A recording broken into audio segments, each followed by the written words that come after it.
e a gente vai começar agora o segundo momento estatístico, que é o diagrama de dispersão. Vocês já ouviram falar no diagrama de dispersão? Sim, Não. já. Sim?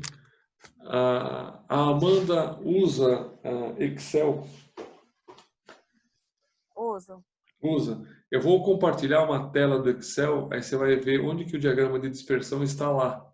É exatamente o mesmo que a gente vai fazer aqui, ó. Então, se nós formos aqui, só tirar essa barrinha aqui que ela me atrapalha, acho que eu não vou conseguir. Aí, inserir, aí, se ele fosse, seria ótimo. Gráfico, tá vendo isso aqui, ó? Dispersão. É esse gráfico que a gente vai fazer aqui. É o gráfico de pontinhos, vamos dizer assim. Então, a gente vai começar a estudar via gráfico e depois a gente vai fazer uma análise estatística desse gráfico. Eu não vou aprofundar muito, porque a partir desse gráfico a gente consegue fazer várias análises estatísticas. Então, eu vou fazer uma só e vou iniciar as outras para vocês visualizarem até onde que a gente pode chegar aqui, estatisticamente falando. Então, vamos voltar para lá. Qual é o cenário que a gente tem? Nós fizemos ou um brainstorming, ou um diagrama de causa e efeito, ou um 5 porquês, ou associação de um ou mais desses três que eu citei.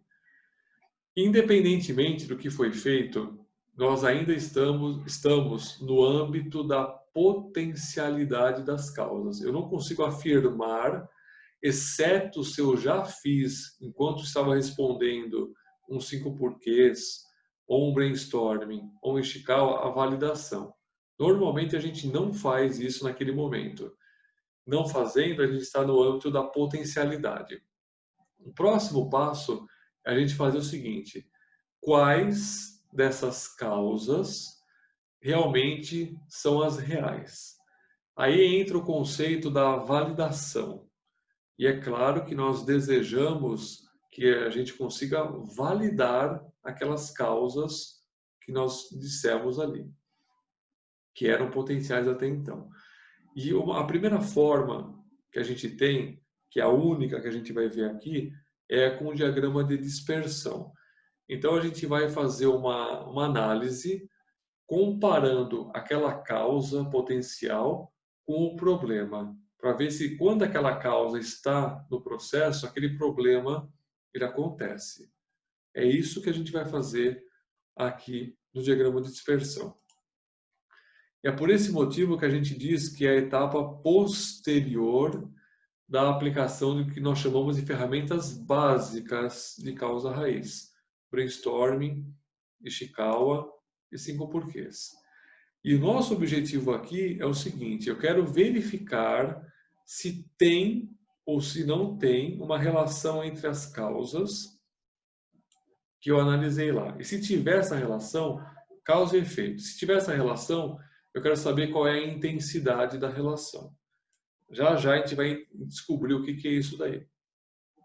Quando nós utilizamos um diagrama de dispersão, ele vai mostrar tudo isso que a gente precisa, via gráfico, num espaço cartesiano x e y que a gente está habituado. E aqui a gente vai representar de forma simultânea os valores dessas duas variáveis quantitativas. Aí vamos fazer uma pausa aqui nesse quantitativo e vamos voltar a um conceito que a gente aprende lá da estatística, que é o conceito chamado variável. Variável é uma característica que nós desejamos estudar. Essa variável, ela é classificada em dois grandes grupos. O primeiro grupo é o que nós chamamos de qualitativos e o segundo grupo, quantitativos. O grupo dos qualitativos, eles têm uma subdivisão que são chamados de ordinais e nominais. Os quantitativos também tem uma subdivisão que são chamados de discretos, opa, e contínuos. Vamos explicar com exemplos o que é cada um desses aqui. Então, a variável qualitativa é aquela em que eu não consigo medir algo. Lembra do exemplo da criança com a febre? Eu ponho a mão na testa ou então ponho nos lábios. Eu espero 3 tipos de resposta, por exemplo, morno, quente, muito quente. Eu estou no âmbito qualitativo. Quando eu classifico em ordinal, significa que existe uma hierarquia entre as classificações possíveis. Quer ver um exemplo bem didático? Não tem uma sequência entre ensino infantil, Fundamental 1, Fundamental 2, ensino médio, graduação, pós-graduação, etc. Eu não posso, obviamente, fazer o ensino médio sem ter feito o ensino fundamental 1, ensino fundamental 2. Existe uma hierarquia entre as classificações. Isso são as ordinais, ordem. Nominais, não há hierarquia entre as classificações. Eu quero, por exemplo, estudar um grupo de fumantes e não fumantes. Não tem uma hierarquia entre quem não é e quem é. São classificações. Então, quando há hierarquia, ordinais. Quando não há, nominais para o qualitativo. Na questão da febre, é ordinal. Você tem morna, quente, muito quente. Tem uma sequência aí, lógica, hierárquica. Vamos agora adentrar aos quantitativos. O quantitativo é aquele que a mãe ou o pai descobre que está, por exemplo, quente, via qualitativa, ele quer saber o quão quente é. Pega um termômetro e mede a temperatura. Então, saiu do universo qualitativo para o quantitativo, onde o morno é 35 graus e meio, por exemplo, o quente é 38 e o muito quente é 39, 39,5. Eu estou medindo. E percebam que eu posso encontrar qualquer valor dentro de uma certa amplitude. Desde 35 até 40. Pode ser 35,1, 35,2, 38,1, 38,7. Quando tem esse universo de possibilidades, é uma variável quantitativa contínua. E eu costumo dizer que apresentam, entre aspas, de uma forma bem não técnica de falar, números quebrados. 37,8, 37,9, vou medir um eixo, tem 12,5, 12,7, 12,52, números quebrados. Qualquer valor pode ser admitido em um certo intervalo. Quando eu falo de discretos, o discretos a gente faz uma associação com a contagem. Quantos filhos você tem? Ou você tem 0, ou você tem 1, ou tem 2, ou tem 3, ou tem 4. Eu não tenho 1,5 filho, 2,5, números inteiros. Quantas peças estão com defeito? De 500 que eu analisei, 122 têm defeito. Não tem 122,5, 121,5. Números inteiros. Isso é o discreto. E aqui, particularmente para fazer análise do diagrama de dispersão, nós obrigatoriamente vamos utilizar algo quantitativo, que é o que está escrito aqui, e mais do que isso, contínuos. Então a gente vai comparar duas coisas, medindo essas duas coisas e ver se existe ou não existe uma relação entre elas. E se sim, qual é a intensidade que tem dessa relação. Vocês conseguiram entender essa definição de variável qualitativa e quantitativa? Só dá uma reforçada para mim em contínuos, ou Helder? Em Sim. quantitativos? Quantitativo é algo mensurável, eu vou medir.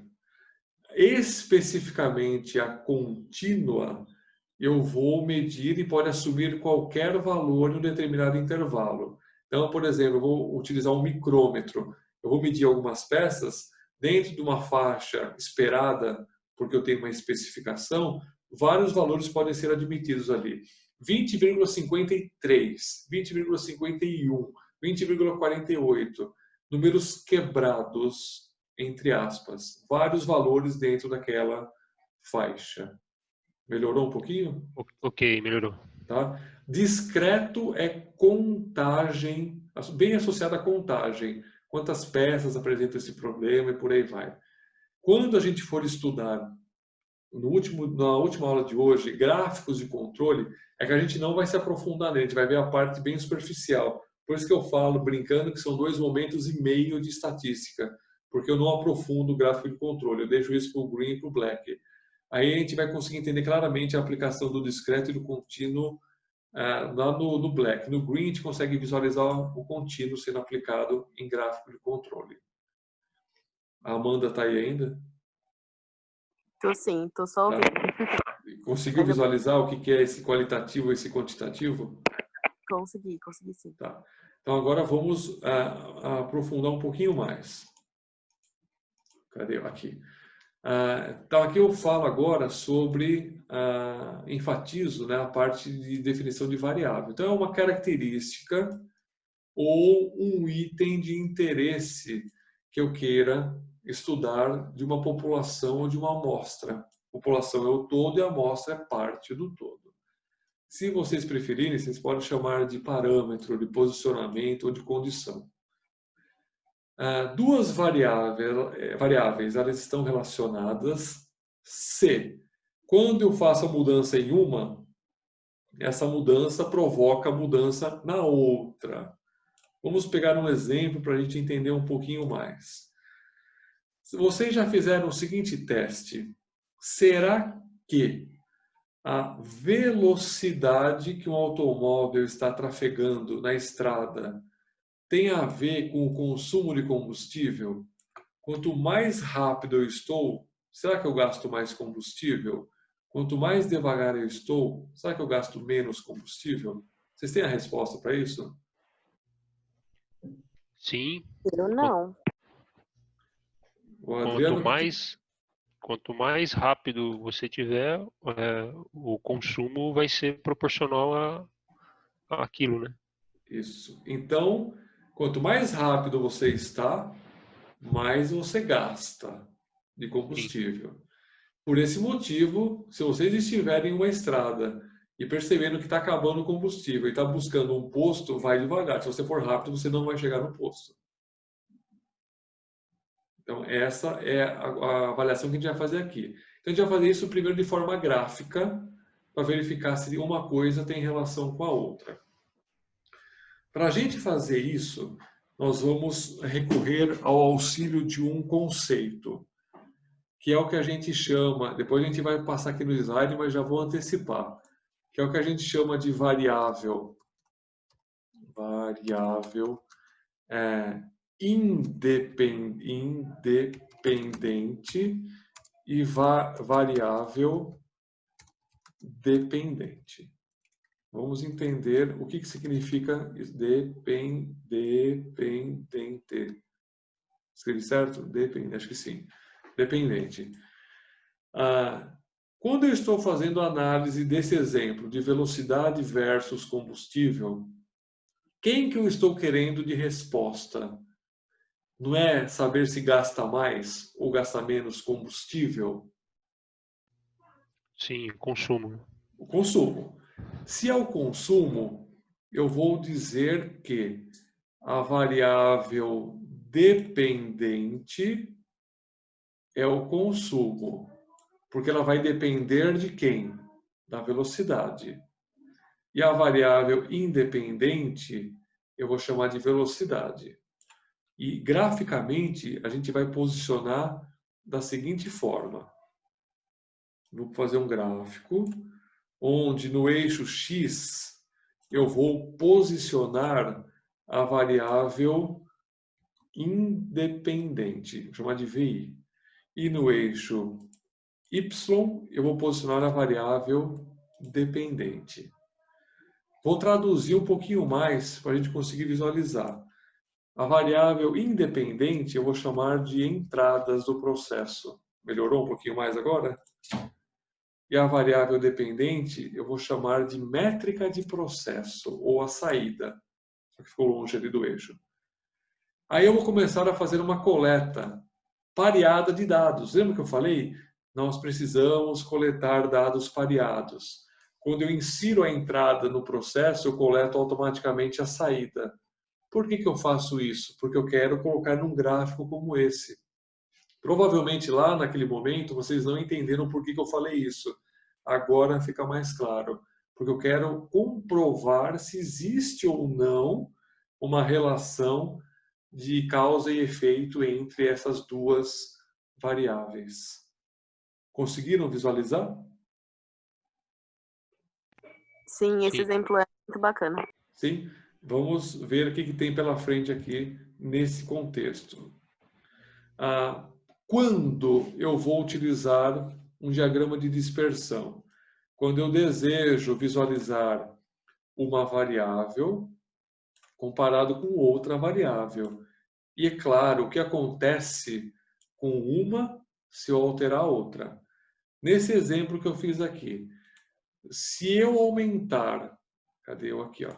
Quanto mais eu aumento a velocidade, eu já sei, porque eu fiz essa experiência, o consumo vai ser maior também. Então, se eu tiver uma nuvem de pontos, que é o diagrama de dispersão, o comportamento vai ser aproximadamente esse aqui, ó. Não sei se vocês conseguem visualizar os pontinhos, que é difícil fazer ponto aqui.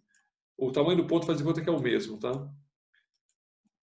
Vai ter uma nuvem de pontos como essa daqui.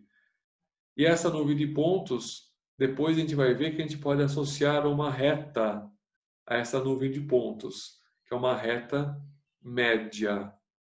Então, por enquanto, vamos ficar só com a nuvem de pontos para a gente ver como a gente faz essa reta. E o que significa essa reta para a gente. A outra possibilidade aqui é para verificar se duas variáveis estão relacionadas. Ou, se como a gente costuma dizer, se há uma relação de causa e efeito. Exatamente o que eu estou buscando quando eu faço o confrontamento da variável independente com a dependente. A relação de causa e efeito é, quando uma está no sistema, no processo, a outra é afetada ou não é afetada. Se sim, tem relação de causa e efeito. Para visualizar a intensidade do relacionamento dessas variáveis e comparar a relação entre os dois efeitos. A intensidade, ela vai ter relação absolutamente estreita com o posicionamento desses pontos. Quanto mais distantes estão esses pontos um dos outros, menor é a intensidade. Quanto mais próximos, maior é a intensidade. Tem relação com variação? Tem. Tem relação com desvio padrão? Tem. Tem relação com variância? Tem. Então, quanto mais distantes um ponto do outro estiver, menor é a intensidade. A gente já vai ver isso. Quanto mais próximos, maior a intensidade. Então, no eixo X, a gente vai colocar... Cadê eu aqui? No eixo X, a gente vai colocar a variável que é alterada por uma modificação no processo, que nós chamamos de variável independente. Geralmente, é a possível causa de um problema. Entradas. Eixo Y, a variável dependente. É aquela que pode mudar de acordo com a mudança na variável em X. Então, mudou em X, se essa for afetada em Y, é o que a gente está estudando aqui, e por isso que ela é chamada de dependente. Geralmente, o indicador de qualidade é o efeito gerado por uma causa. Traduzindo aqui para a gente, é o problema que estamos estudando, métrica e processo.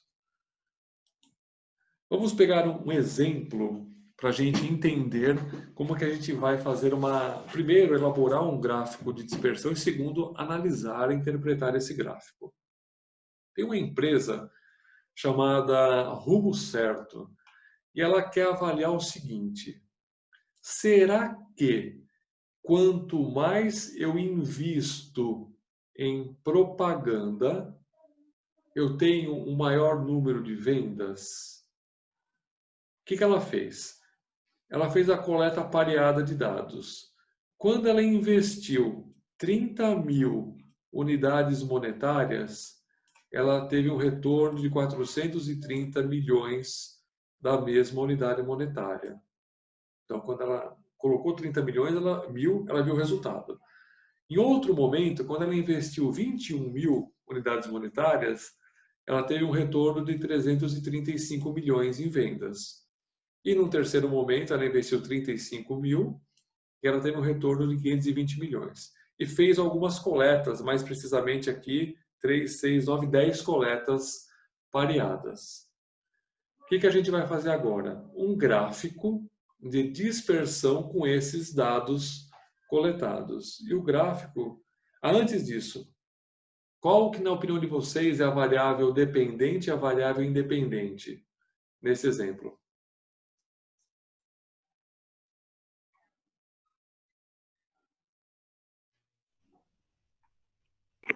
Helder, repete para mim, cortou. Qual que para vocês, nesse exemplo, é a variável dependente e a variável independente?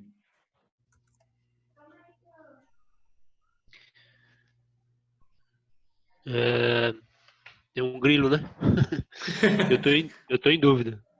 Vamos lá. O que a gente está querendo saber? Qual que é o resultado que a gente quer saber aqui? Se investir em propaganda, eu consigo retorno disso, dessa propaganda, né? Então, se vai aumentar minhas vendas. Isso. Qual que é a saída? As vendas. Vendas. E, por consequência, as entradas? Investimento. Investimento. Então, a variável dependente, vendas. Conseguiram visualizar? E a independente, investimento. Entendi. Então, no eixo Y vai estar vendas e no eixo X vai estar investimento. O Adriano conseguiu visualizar a análise que a gente fez? Eu estou confundindo aí o que é direto e indireto. Tá. Eu quero saber o seguinte: o meu objetivo é saber se eu vou vender mais ou não. Esse é o meu objetivo. Só que eu quero ver se essa variável ela vai se modificar quando eu tenho um investimento maior ou menor. Será que tem alguma relação do investimento com as vendas? Então eu insiro, o que eu insiro primeiro, as vendas ou o investimento para fazer essa análise? O investimento? O investimento. Eu não vou colocar o investimento de 30.000, de 21.000, de 35.000 e vou querer ver o retorno desse investimento? Conseguiu ver? Sim. Quando eu faço essa análise, então, porque eu inseri primeiro o investimento e vou coletar as vendas. A saída depois que eu coloquei o investimento. Então, investimento é independente e vendas dependente de quem? Do investimento. Facilitou um pouquinho mais ou complicou um pouquinho mais? Não, mas tá tranquilo. Para mim dá para prosseguir. Mais ou menos. Tá. Vamos ver como é que fica esse gráfico aqui. Ó. O gráfico ele fica, eu fiz no Excel, nesse formato aqui. Ó. Deixa eu apagar aqui o que eu tinha escrito. Então, a gente vai colocar aqui no eixo X, conforme a gente já tinha visto, o investimento, variável independente. E no eixo Y, vendas, a variável dependente. Como é que a gente faz esse gráfico? Se eu voltar na tabela, eu vou fazer sempre por par de pontos. Eu vou localizar o 30.000 no investimento e vou colocar o 430.000 associado em vendas. Então, o 30.000 é esse pontinho aqui, ó. 30.000 é esse ponto e aqui tem 430. O segundo ponto a gente vai fazer a mesma coisa. Eu vou pegar 21 e 335. Cadê eu aqui? 21, 21 e 335. Então percebo que eu vou ter que fazer isso para todos os pontos. Quando eu faço isso, eu tenho uma nuvem de pontos. Vocês conseguem visualizar? É um monte de pontinho aqui nesse gráfico. Vocês conseguem perceber se à medida que eu aumento o investimento, qual é o comportamento de vendas? Se vendas aumentam ou se vendas diminuem? Dá para ver que é proporcional. Está aumentando? Está aumentando. A Amanda conseguiu visualizar também? Consegui sim. Essa nuvem de pontos, ela não parece que ela está assim, ó, não sei se dá para ver minha mão assim, subindo. Uhum. Eu posso traçar uma reta média. Eu vou tentar fazê-la aqui, mais ou menos assim, ó, uma reta média desses pontos. Consegue Sim. visualizar? Uhum. Como é que eu faço essa reta média? Lá no Excel existe um recurso chamado linha de tendência. Baseado nos pontos que eu tenho, eu falo assim, o Excel, me coloca uma linha de tendência. Só que como eu estou falando de reta, obrigatoriamente tem que ser de primeiro grau. Tem que ser assim. Lá tem outras opções. Tem de exponencial, de segundo grau e por aí vai. Essa análise que a gente faz aqui é somente para retas. Não pode divergir disso. Então, quando a gente vai fazer diagrama de dispersão, e o conceito que a gente vai ver na sequência é exclusivo para retas. Diagrama de dispersão e o que a gente vai ver na sequência. A gente vai perceber que o diagrama de dispersão ele pode proporcionar outros formatos, equação de segundo grau, de terceiro grau, exponencial e por aí vai. Mas aqui reforço somente reta. Como é que a gente vai fazer essa análise? Não sei se vocês lembram, lá em algum momento da nossa vida escolar, a gente estudou a equação da reta. Y igual a AX mais B. Vocês lembram disso? Sim. E fazem questão de esquecer, não é verdade? Agora a gente vai lembrar disso aqui. Essa equação da reta é dessa reta aqui, ó. Então a gente aprende a fazer lá no treinamento de Green, eu não vou entrar nesse mérito aqui agora, um negócio chamado regressão. Não é aquela regressão paranormal, não, regressão estatística. A regressão a gente vai descobrir baseado nos dados provenientes de uma tabela como essa, qual é a equação da reta, se ele voltar eu ficaria felicíssimo, qual é a equação da reta associada àqueles dados. Esse é o trabalho que a gente tem. Então a gente calcula isso no software, pode ser o Minitab, ou a gente aprende manualmente também a fazer essa equação da reta. Para que serve isso? Deixa eu só apagar tudo que eu fiz aqui para a gente conseguir explicar.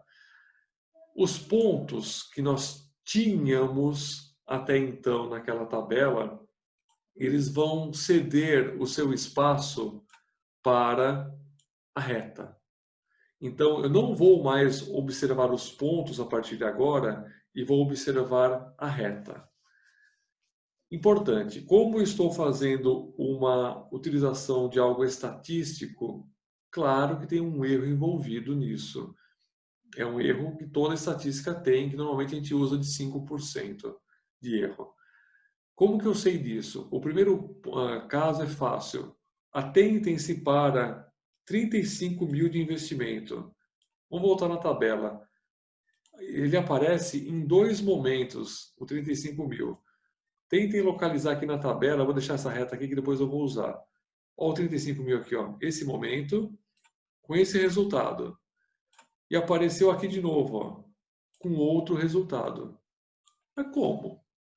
Lembre-se que nessa vida tudo tem variação. Quando eu investi no primeiro momento 35 mil, eu tive um retorno de 520 milhões. No segundo momento, quando eu investi 35 mil, eu tive 400 milhões de retorno. Tem essa variação. Quando eu recorro ao auxílio de uma reta média, olha o que acontece com 35 mil. Vou puxar uma linha aqui para vocês visualizarem. Ficou no valor entre os dois, 400 e 520, se eu não me falha a memória. Estou aproximando, tem um erro envolvido. Então, tudo que a gente vai fazer agora de análise utilizando essa reta, vai desprezar os pontos e vai sim utilizar somente a reta. Como que a gente faz essa análise? Esse A e esse B, ele é calculado. Um representa a inclinação da reta e o outro o ponto em que a reta cruza o eixo Y. A gente chama de intercepto. Então vamos admitir que nós tenhamos esses dois valores calculados.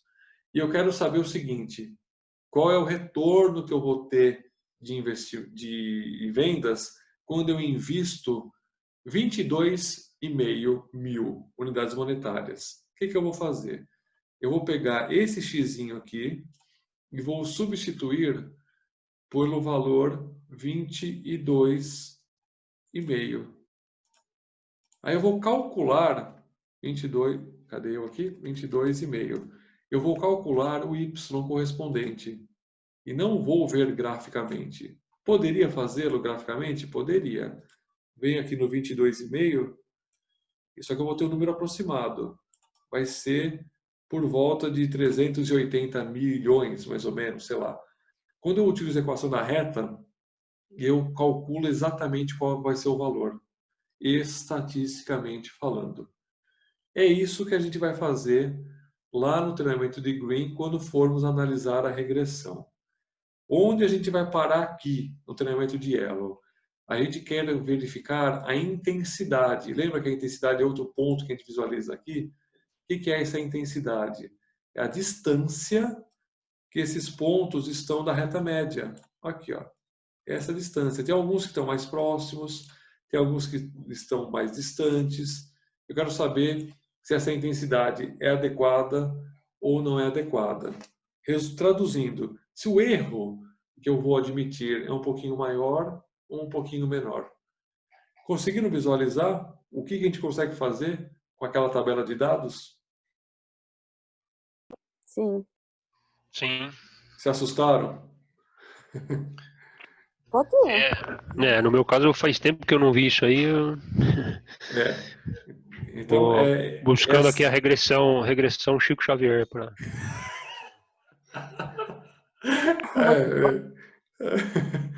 Então, para não assustar muito, eu não vou entrar nesses cálculos aqui. Depois, sim, a gente, no The Green, a gente começa a estudar tudo que vocês possam imaginar sobre essa reta e que a gente tem aí. Agora são 10h32. Vamos fazer uma pausa e depois a gente volta fazendo um cálculo. Pode ser? Pode. Pode ser. 10 minutinhos. Oi. Welder, eu queria falar o seguinte, que hoje eu vou ter uma reunião 1h da tarde. Tá. Então, 1h eu vou ter que realmente sair do treinamento para seguir a reunião, que a gente vai ter a reunião com a direção lá hoje. Tá. Eu pretendo encerrar um pouquinho antes. Hoje. Não, legal. Uns 10 minutinhos antes. Vamos ver se eu consigo. Não, eu até falo 1h. mais que o homem da cobra, né? Não, está sendo muito bom para mim esse treinamento. Tá, mas eu vou tentar acabar 10:50. Aí a gente consegue, você consegue ter o seu tempo de ir lá para a reunião. Não, acho que até 1h dá para entrar. A gente tem uma regra lá na empresa, até 5 minutinhos a gente não é contado como falha na reunião. Então tá bom. Então daqui 10 minutos a gente retorna, tá bom? Tá bom, valeu. Beleza. Podemos voltar? Opa, sim. A Amanda está aí também? Amanda? Será que a Amanda não sobreviveu? Ela tá... Voltei. Achei que você não tinha sobrevivido. Ai, que horror. Eu quase dormi, então eu tô brincando. Fui ali no banheiro. Eu sei que quando a gente começa a fazer esse tipo de análise, no começo fica muito complicado de entender. Isso, vocês podem ficar tranquilos que eu tenho essa noção. Mas a gente, aos pouquinhos, a gente vai conseguindo entender e caminhando com as nossas próprias pernas. No começo, não, precisamos de auxílio, mas depois, com certeza absoluta, vocês vão conseguir fazer isso daí. Eu também passei pelo mesmo processo de aprendizagem, mesma coisa. E hoje eu consigo entender melhor do que eu entendia antes. Não entendo tudo ainda, mas é melhor do que eu estava antes. Vamos agora fazer a conceituação do que nós chamamos de coeficiente de correlação de Pearson. Então a gente vai sair daquele universo gráfico que estávamos, agora a gente vai entrar para a estatística da questão da intensidade. Então esse aqui é o nome que a gente vai utilizar aqui agora, coeficiente de correlação de Pearson. Ele vai medir para a gente, vai calcular a questão dessa relação linear que tem essas duas variáveis. O resultado que ele vai fornecer é um número entre -1 e 1 positivo. Quando esse valor encontrado for igual a 0, significa que não há relação linear. Então, se você estiver buscando uma relação entre a entrada com aquela saída e der 0, você pode sentar e chorar porque não é a causa raiz. Quando o valor for 1 positivo, vai indicar uma relação linear perfeita. Já vou explicar o que é isso daqui. E quando for -1, ele vai indicar uma relação linear perfeita também, porém inversa. Então, uma vai ser para um lado, outra vai ser para o outro lado. E a terceira situação não tem relação linear. Então, quanto mais próximo esse resultado estiver do número 1, se for de um lado, ou do -1, se for do outro lado, mais forte é a associação linear entre essas duas variáveis. Vai ter uma intensidade melhor. Vamos entender claramente agora o que é aquele 1 positivo e o que é aquele 1 negativo, ou números mais próximos deles. Vamos pegar o primeiro caso aqui, que é o que nós chamamos de relação linear positiva. Vamos concentrar só isso aqui por enquanto. Como é que a gente interpreta isso aqui? E não vai ser muito diferente do que nós vimos naquele exemplo da velocidade com consumo de combustível e no investimento e no retorno em vendas. À medida em que o que está no eixo X aumenta, ora eu usei o valor 5, hora 10, hora 15, hora 20, hora 25, hora 30 no exemplo, o que eu tenho de resultado em Y também aumenta. Então, quer dizer que vai ficar aqui 100, 200, 300, 400, 500, 600, por exemplo. Se eu fizer pontos, eu consigo descobrir que o 5 de x corresponde a um certo valor em y. O 15 em x a um valor maior em y. Esse tipo de comportamento ele consegue ser visualizado porque não tem um crescimento nesse sentido aqui, olha, esses pontos. Eu não posso traçar uma reta média nesses pontos. Quando eu traço essa reta média, essa explicação que eu acabei de fazer fica até um pouco mais simples. Como? Quando eu tenho esse ponto aqui, ó, eu tenho esse resultado. Quando eu tenho esse aqui. Não é maior, tanto em x, esse ponto aqui, ó, esse ponto não é maior do que este. Em y, esse ponto não é maior do que este? Se sim for a resposta, é uma relação linear positiva. Então, à medida que a velocidade aumenta, o consumo de combustível também aumenta. Então, as duas estão aumentando.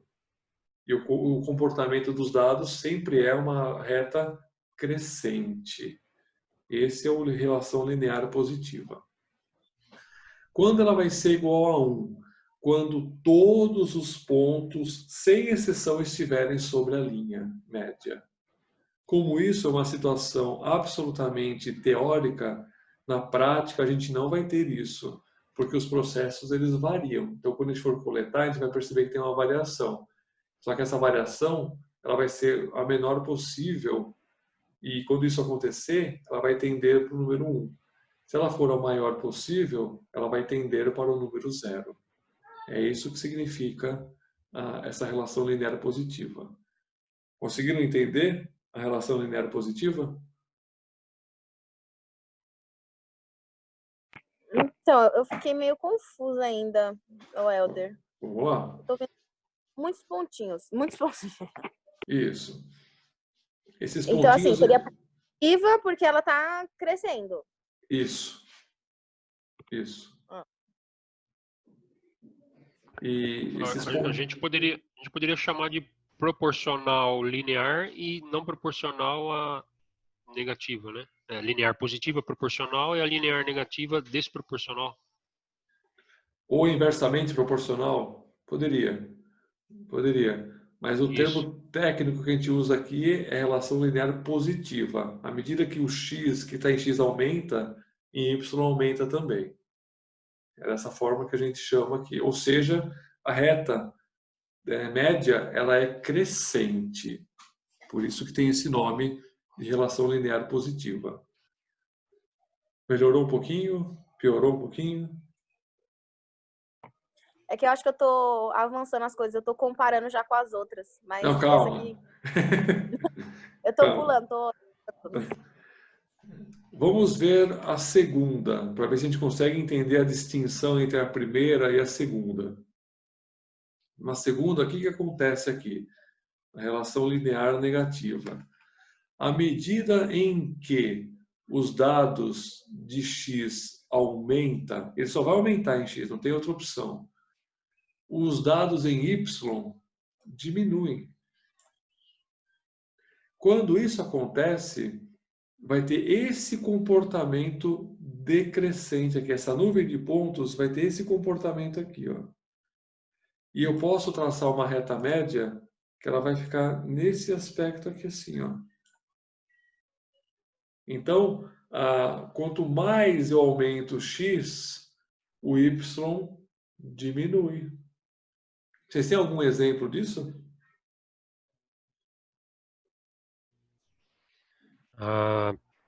Não, de cabeça agora, não me lembro, não. Amanda, você consegue ver? Sim, consigo. Ela tá caindo, né? Mas e o exemplo? Você consegue visualizar um exemplo? Não. Não, eu entendi, mas eu não tô conseguindo pensar em nada agora. Por exemplo, no eixo Y é custo. Qual que é o meu desejo? Que o custo diminua à medida que eu faço, por exemplo, presto serviços, produzo peças. Concorda comigo? Concordo. Então, necessariamente não seria uma coisa ruim.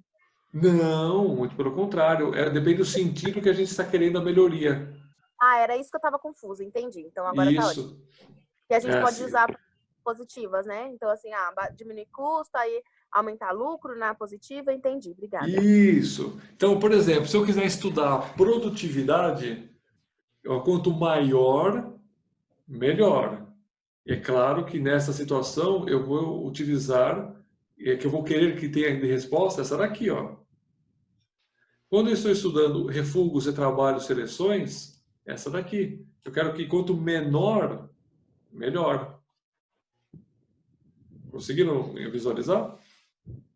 Sim. Sim. Agora, esse terceiro caso aqui, isso aqui é aquele que a gente desce lá na calçada, senta e chora. E aconteceu comigo no projeto Green. Não tem relação linear. O que acontece aqui? Deixa eu marcar ele aqui para a gente visualizar. Eu vou falar desse terceiro caso aqui agora.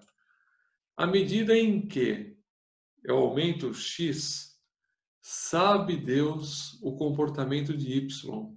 Tem hora que é para mais, tem hora que é para menos. E fica essa nuvem de pontos que não me diz absolutamente nada. Se eu fizer essa análise no Minitab, ele até vai traçar uma reta média. Vai ficar mais ou menos assim, olha que coisa bonita. Paralela ao eixo X, que não representa nada para a gente. Absolutamente nada. Estava eu fazendo o meu projeto Green, aquele de oxidação, e eu queria confrontar o resultado de chuvas com a oxidação nas peças. Como não chovia na época, o que eu tive a brilhante ideia de fazer? Olha que gênio, meu Deus do céu. Eu peguei os dados fornecidos por um site especializado, que me foge da memória agora qualquer, do índice pluviométrico num certo período, numa certa região. Ou seja, a quantidade de chuva que caiu naquele período, naquela região. Eu precisava de uma cidade específica, mas esse site não me fornecia aquela cidade, sim uma região maior onde aquela cidade estava inserida. Isso tem um ponto negativo, que eu queria saber exatamente na cidade. Vai que na região choveu, mas na cidade não naquele dia. Então não ia conseguir representar o que eu queria. Mas é o dado que eu tinha para aquele momento. E eu peguei, no mesmo período, as reclamações de clientes e fiz um gráfico desse, esperando que, quanto mais chovesse, mais reclamação eu tinha. E eu caí numa nuvem de pontos iguais a essa. Aí eu comecei a entrar em desespero, porque eu tinha que fazer a apresentação da fase de análise, tinha que mostrar a causa raiz, e eu fui para a apresentação sem a causa raiz. Não tinha essa validação. Não consegui evidenciar nessa análise que eu fiz a relação de causa e efeito de chuvas com o problema. Pontos a discutir aí. O primeiro é esse que eu citei. Não necessariamente aquela região que choveu na minha cidade naquele dia. Não necessariamente se choveu naquela cidade, choveu onde eu estou localizado na cidade. Então tinha que ter a relação real entre a chuva e aquilo que a gente estava analisando. Aí, antes de começar a apresentação, o Black Belt de apoio me chamou e falou assim: calma, apresenta o que você tem e quem sabe a gente não sai dessa apresentação com um direcionamento interessante. Eu acho que Deus ouviu as nossas preces. Eu fiz a apresentação, esperando tomar umas cacetadas, porque eu não tinha causa raiz validada. Aí um dos diretores olhou para mim e falou assim: já que não chove, e já que você não conseguiu evidenciar pelos dados que você tem, por que você não faz testes no laboratório? Aí meu mundo ficou Isso que eu ia maravilhoso. falar agora, névoa salina, né? Eu tinha feito um de névoa salina, mas ele é muito acelerado. E esse névoa salina, ele oxidava tudo muito rapidamente. Eu falei, não vai dar certo. Mas ele é acelerado, mas ele tem uma correlação, né? Temporal, né? Ele até tem, mas só que estava tão rápido que a gente não conseguia ver o momento que aconteceu a oxidação. A gente fez um outro teste. No ambiente que primeiramente mostrava a umidade, sem névoa salina, e no segundo momento gotículas de água. Aí eu matei. Aí eu consegui chegar no mesmo padrão que tinha da reclamação. Mas até então a gente penou. Eu não consegui comprovar estatisticamente aquilo que eu queria. Qual que seria o ideal? Está chovendo hoje. O pessoal está fazendo carregamento no caminhão. Eu vou junto no caminhão até o destino final para ver o comportamento das peças. Esse seria o mundo ideal. Eu ia fazer isso, só não fiz porque não choveu. Chegando lá no destino, eu analisaria as peças e falaria assim, oxidou ou não oxidou. Conseguiria ver o comportamento exato. Isso durante vários dias eu tinha que fazer. Eu ia ficar viajando para lá e para cá, que nem um, sei lá o que, o dia inteiro. A semana inteira, o mês inteiro. Mas seria o correto de fazermos. Aí, então, eu mudei, atendendo aquela sugestão, para o ambiente de laboratório. E aí foi onde a gente evidenciou claramente o que estava acontecendo com as peças. Conseguiram ter uma noção geral ainda do que é essa relação linear, seja positiva, negativa ou sem relação linear? Sim, eu consegui. Sim. Sim. Aí eu faço algumas pesquisas aí de vez em quando e achei essa tabelinha aqui. Porque a gente vai fazer um cálculo estatístico, vai ter um número, que é o que a gente vai ver na sequência. Agora, esse número, que a gente chama de R, coeficiente de correlação de Pearson, a gente vai chamar de R. Esse Rzinho aqui, ó. Se eu calcular um número, esse número é bom ou é ruim? Essa tabela aqui me ajuda nisso. Então, quando ele for 1, a gente já viu, é uma perfeita positiva. Quando ele for 0, nula. Não vai ter correlação, que a gente chama. Agora muda o nome para correlação. Então, a gente só vai dizer que existe uma relação entre uma e outra variável linear, e se for linear é correlação. A gente passa a adotar esse nome aqui agora. Então, toda vez que tiver uma relação linear entre duas variáveis, é correlação. A correlação, se o R for menos 1, é perfeita negativa. Aí tem as suas oscilações aqui no meio. De 0 até 0,1, ínfima positiva. De 0,1 até meio, fraca positiva. De meio até 0,8, moderada positiva. E de 0,8 até 1, forte positiva. E o mesmo é válido para baixo. O que nós vamos aceitar? Se o cálculo que nós fizermos encontrarmos um resultado maior do que meio ou menor do que menos meio, nós vamos dizer que é aceitável. Isso a gente vai ficar por enquanto dessa forma. Depois, quando a gente fizer o aprofundamento na parte de correlação e na parte de regressão, vai ter um número melhor para isso. Por enquanto, a gente vai ficar dessa forma. Então, deu mais do que meio ou menos do que menos meio, tem correlação e uma intensidade interessante. A forma de calcular esse R é essa formulinha aí. A Amanda consegue ler essa fórmula para mim? Ler a fórmula? A fórmula. É sacanagem que eu estou fazendo com você. Não, é isso que eu tô aqui pensando. Peraí. É sacanagem, é sacanagem. Eu deixo para você, pode Eu vou ler a fórmula. O que está dizendo aqui? Essa fórmula. Então, o R, ele é o somatório de cada valor, do produto de cada valor individual de x, menos a média de x, multiplicado, né, o produto, de cada valor individual em y, menos a média em y. Então, eu multiplico isso tudo e somo. Vou dividir pela raiz quadrada de um produto também. Qual é esse produto? Do somatório de cada valor individual em x, menos a sua média, ao quadrado. Vou multiplicar pelo somatório de cada valor individual em y, menos a sua média, ao quadrado. Dificílimo de fazer esse cálculo, concordam comigo? Muito complexo. Eu vou recorrer à utilização de um artifício, que é uma tabela. Eu vou resolver em formato de tabela, vocês vão ver que vai ficar muito mais fácil de entender essa formulinha aqui. O exemplo é o mesmo que a gente tinha até agora, eu não vou passar nos dados aqui. É aquela empresa que quer fazer investimento e quer ter um resultado em vendas. Como é que a gente faz isso? Vamos por partes aqui nessa tabela. Primeiro, nós vamos copiar os valores que estão em x e em y na tabela. Então, percebam, x, investimento, y, vendas. Então, eu copiei todos esses valores na ordem que eles aparecem aqui. Não fiz qualquer tipo de ordenamento. Coloco esses valores aqui, tá vendo aqui? Ó, todos os valores em x, em todos os de y. E já traço, já calculo, melhor dizendo, a média desses valores em x. Eu somo todos eles e divido pela quantidade que eles aparecem. Então, é 1, 2, 3, 4, 5, 6, 7, 8, 9, 10. Somo tudo e divido por 10. Faço o mesmo para y. Somo todos os valores de y e divido por 10 também, que é a mesma quantidade que aparece. Então, eu encontro 25,2 para a média x, 380 para a média y.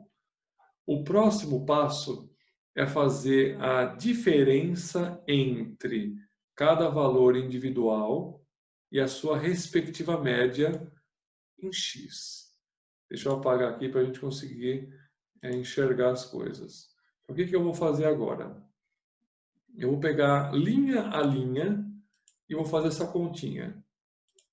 Na primeira linha, qual é o valor de x? 30 menos a média de x, 25,2, 4,8. 30 menos 25,2 é 4,8.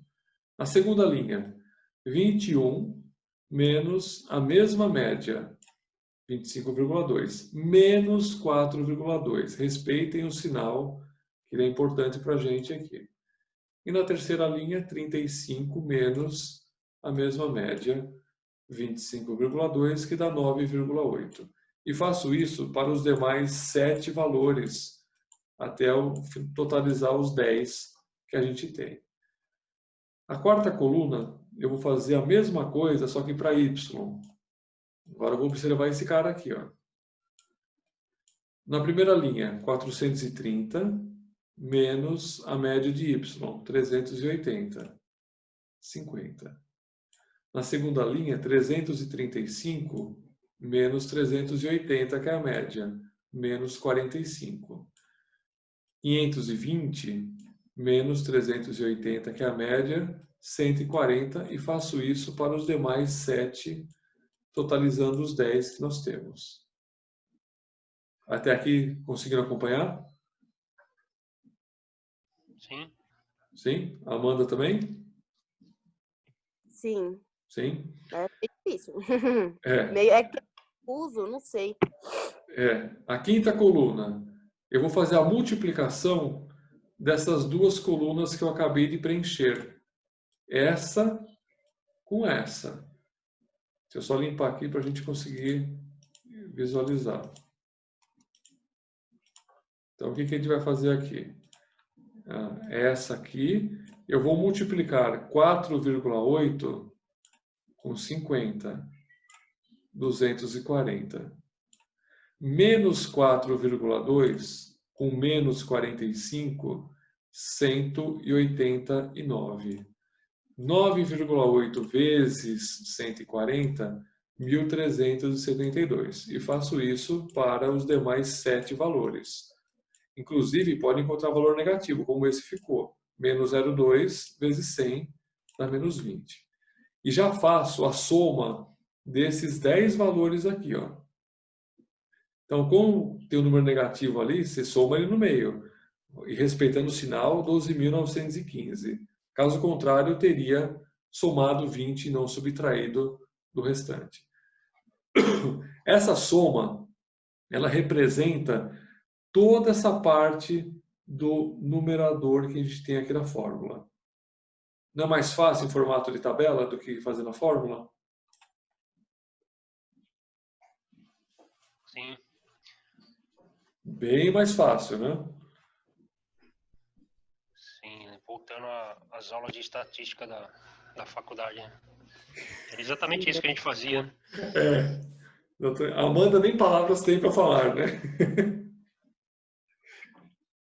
Eu não tenho nem... Nossa, gente. Ai, ó, Helder, não me pergunta muito não sobre isso. Me deixa aqui quietinho. Mas você está acompanhando? Eu tô acompanhando, mas Acompanhando. assim... É assim, eu tô entendendo tudo que você tá fazendo. É esse. Manda fazer sozinho. Vai, manda o Adriano também. Mas se o Adriano já for... Vou nem entrar nesse mérito, não. Vou entrar nessa competição, não. É que aqui a gente vai fazer esse cálculo num software ou no Excel. Aqui eu sempre gosto de demonstrar de onde as coisas vêm, para a gente aprender o que nós estamos interpretando. Às vezes a gente interpreta algo e nem sabe o que nós estamos fazendo ali. Isso já aconteceu comigo várias vezes. Por exemplo, aquele PP e PPK, eu nem sabia o que era aquilo. Eu tive que analisar aquele resultado e corrigir um processo, eu nem sabia para onde partir. Eu não entendia nada como que era calculado aquilo. Então, por isso que eu mostro como é que a gente faz. Dando sequência agora, vamos fazer o cálculo restante da parte do denominador. O que nós vamos fazer agora na penúltima coluna? Nós vamos elevar ao quadrado a diferença dos valores individuais da média em x. Esse x bar aqui, ou y bar, na verdade, eu esqueci de falar, é o seguinte, ó, é que eu não consigo fazer dessa forma aqui. Ó. Deixa eu desenhar para vocês aqui, para vocês visualizarem o que era. O correto é assim, ó, é x com a barra em cima. Isso é a média. Ou y com uma barra em cima. Como eu não tenho essa habilidade de fazer no Excel, eu coloco X barra, ele abrevia o barra para bar. Então, por isso fica X bar ou Y bar, que é a média, na verdade. E nós vamos fazer agora. Deixa eu limpar aqui para a gente entender. Nós vamos pegar cada valor dessa coluna, 4,8, e levar ao quadrado. 4,8 vezes 4,8, 23,04. Menos 4,2 vezes menos 4,2, 17,64. 9,8 vezes 9,8, 96,04. E faço isso para todos. Tem mais 7 aqui. Pulei um aqui. E já somo todos eles. Somei todos esses valores aqui. Ó. São 10 valores, põe a soma deles ali. Vamos esquecer essa raiz por enquanto, depois eu explico o que eu fiz aí. Então, vamos para a última coluna. É a mesma coisa, só que agora com Y. Então, eu vou pegar essa coluna, 50 vezes 50, 2.500. Menos 45 vezes menos 45, 2.025. 140 vezes 140, 19.600. Calculo os demais 7 e faço a soma desses 10 valores aqui. Ó. Somo tudo isso aqui. O que nós estamos fazendo aqui? Resolvendo essa questão do denominador aqui. Ó.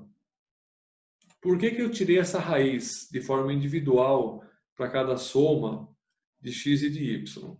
Vamos voltar lá no ensino fundamental, acho que 2, sei lá o que é, e vamos ver como é que a gente faz o cálculo de raiz quadrada. Qual que é a raiz quadrada de 9 vezes 25? Não é a mesma coisa que se eu fizer a raiz de 9 e multiplicar pela raiz de 25? Ou seja, raiz de 9, 3. Deixa eu abrir aqui para colocar na mesma linha. Raiz de 25, 5. Isso aqui não vai dar 15? Quanto que é a raiz de 9 vezes 25? 9 vezes 25 vai dar 225. Raiz quadrada de 225 não é 15? Então, é uma propriedade que a gente tem lá da matemática que a gente pode utilizar aqui. Então, quando eu tenho a raiz de um produto, que é o caso que eu tenho aqui, ó. Deixa eu só apagar para vocês visualizarem. Não é a raiz. Volta a marcar texto. Volta. Não, volta a marcar texto. Aqui. Não tem uma raiz de um produto? Não é a mesma coisa? A raiz de um produto? Se eu tirar a raiz, extrair a raiz individualmente, não é a mesma coisa depois fazer o produto? Foi o que eu fiz aqui. Tirei a raiz desse número, 39,44. E tirei a raiz desse número aqui, 360,49. Percebam que são esses 3 valores destacados em vermelho que vão para a fórmula. O 12.915, olha ele aqui, ó. O 39,44, vou passar por cima aqui, ó. Olha ele aqui, ó. E o 360,49, ele está aqui, ó. Quando eu resolvo essa equaçãozinha, eu encontro um R de 0,91. Conseguiram entender de onde que vem o resultado do R? Sim, perfeito. Sim? Sim.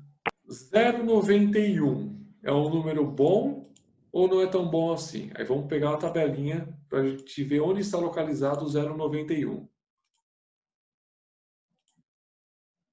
Onde que vocês conseguem identificar ele aqui? Primeiro que ele é positivo, né? Então 0,91 positivo.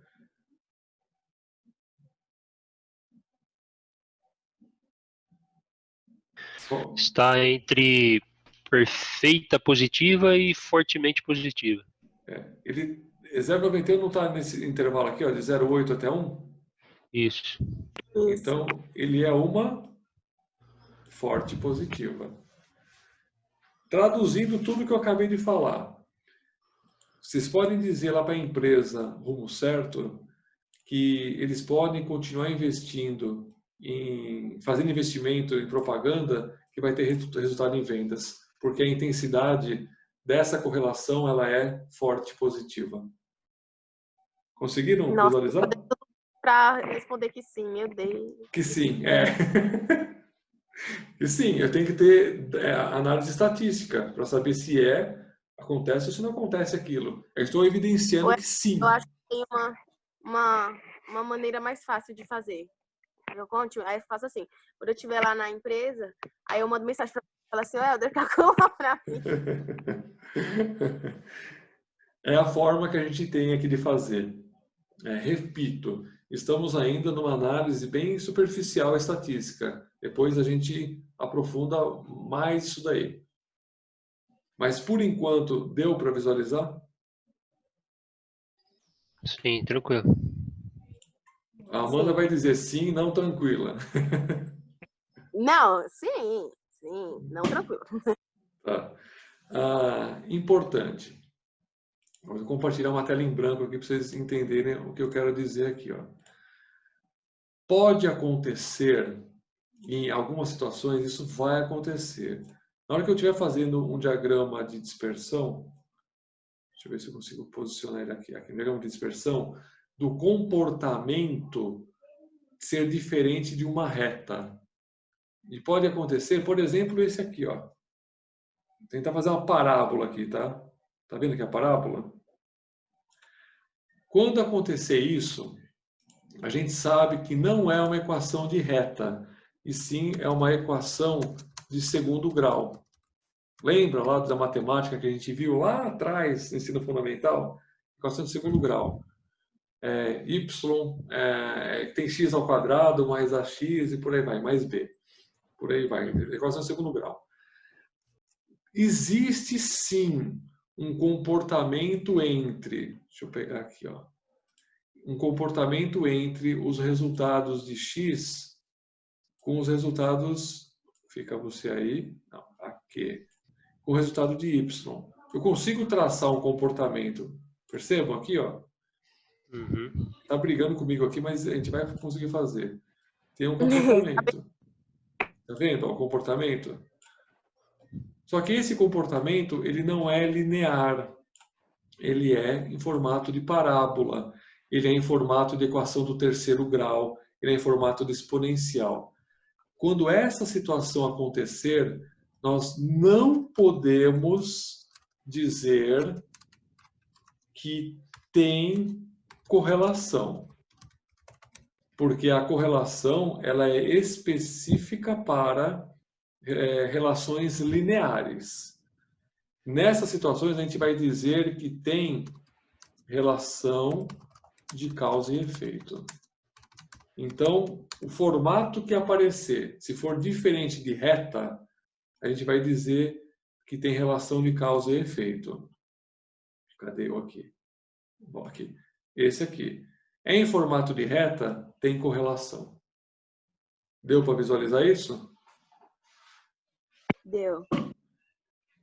Então, correlação é somente para reta. Outros formatos distintos é relação de causa e efeito, como, por exemplo, uma parábola que eu fiz aqui. Quer dizer, tentei fazer aqui. Helder, a parábola a gente pode associar como coeficiente de Pearson igual a zero ou não? Não. A gente nem vai fazer esse cálculo. A gente vai fazer só depois essa análise de causa e efeito, porque tem comportamentos distintos, né? Até o vértice, acho que é o vértice, né, da parábola tem um comportamento decrescente, depois tem um comportamento crescente. Mas a gente não pode calcular o coeficiente de correlação de Pearson, porque é só para reta. Ok. Tá? Aí assim, eu encerro o nosso segundo momento estatístico